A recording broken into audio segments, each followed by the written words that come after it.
The last thing is, what are the bonuses? And this is covered in the rule book, but we'll just go over that. The bonuses are, if your thing were to be here, let's say, and say you used the larva, obviously in order to get to this space you'd have to use the larva to adjust things, and say you had paid to use the larva to go down there, then this is +1.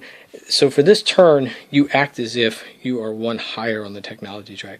So you, in this case, you can place 3 pheromones, you can get the special tiles, and you can even use this space here. That's what that means.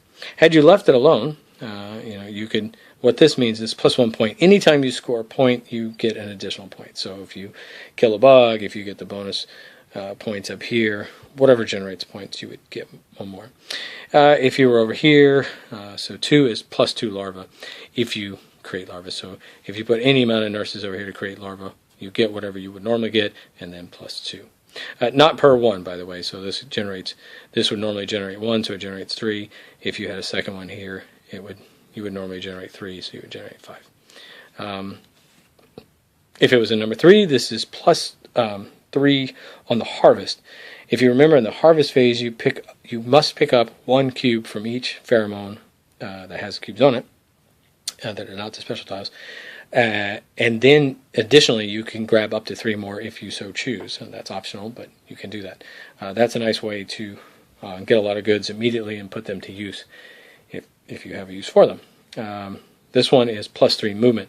So when your workers go out of the hole, instead of their normal 3, which is dictated there, you can now move up to 6. This is quite useful for getting around blocks, for putting pheromones near your opponent's exit holes and blocking them, or getting to a bug if you're trying to kill them for one reason or another.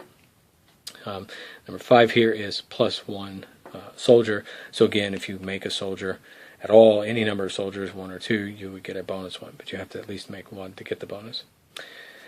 And I'll jump over here. Number 7, again, you would have to use pheromones to get there, is bonus workers. Same thing. If you make any number of workers, you would get 1 more. This one's somewhat interesting. So 6 is +1 tile. That's what that means. So it's not down the technology track. But it does give you a bigger tile than you could normally get. So if you're at 2, you can get 3. If you're at 3, you can get 4. And then you may be asking yourself then, okay, well, that seems lame. Why not just have this one again or whatever? If you notice, your tile starts here at 5. But actually in your bag, well, I bagged them. Anyway, in your player color, you have this fat tile here, which is actually a 6. So this is the only way on which you can place this tile, is by having the bonus for that round be that. And of course, you'd have to be at the technology level of 3. And then you could place this down. It's a whopping 8 points, and you would populate with all the goods on there.